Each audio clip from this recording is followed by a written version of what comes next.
take advantage po, mura nating gas ngayong Holy Week. Hindi po ito bayad ng refill, not a paid ad. Pero dito kami usually nagpapagas sa Sariaya at Lipa. And anywhere, mura ang refill as per our experience compared sa ibang petrol players. So aray isa sa bank. Dahil mura, hindi pipila ka ngayon ng konti.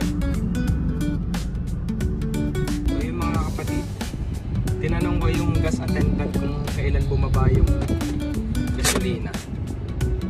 Sabi kahapon lang daw ng alas 10. Hindi ko alam kung umaga o tanghali. Umaga o hapon. So 50 plus daw noon. So bumaba ng 3 to 4 pesos per liter. Tanong ko din naman kung bababa pa ulit. Pero sa kanya to experience, yan na yan. Kung ano ibinaba yun, yun na siya.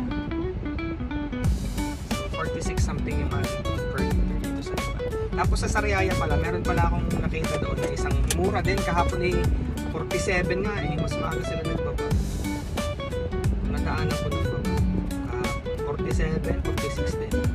Sa Lutukan, PTT yata yun.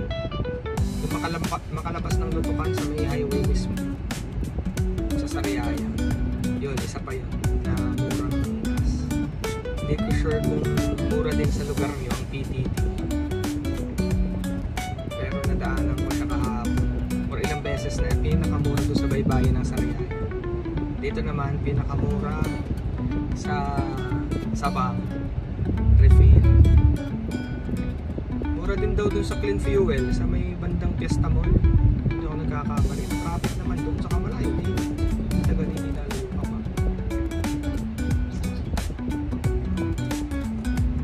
Max Fuel 50 pesos pang Max Fuel. 50 plus.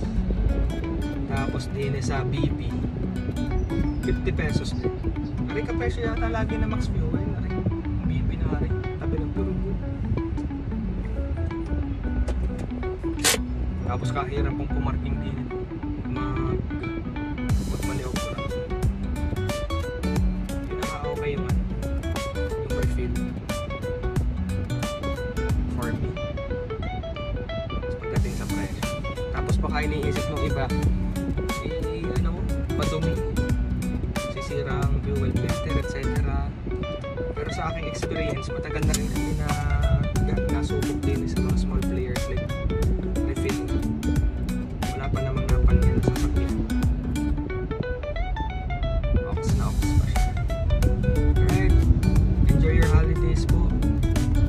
Palain kayo ng Lord ngayong Holy Week. Pagnilayan natin ang kabutihan ng Panginoon, yung kanyang sakripisyo sa krus, ang kanyang kamatayan upang tubusin ang ating kasalanan at yung pag-asa na tayo po'y muling mabubuhay din sa kabila ng realidad ng kamatayan dahil siya mismo ay namatay at muling nabuhay.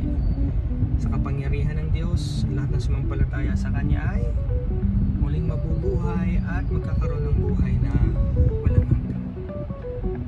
Ganun din naman po doon sa hindi sumampalataya, may resurrection din. Pero instead of buhay na walang hanggan, they shall experience eternal damnation or punishment. So believe in the Lord Jesus Christ. Manampalataya tayo sa ating Panginoon dahil lubos niya tayong inibig para at inialay ang kanyang buhay upang tubusin ang ating kasalanan. God bless you all.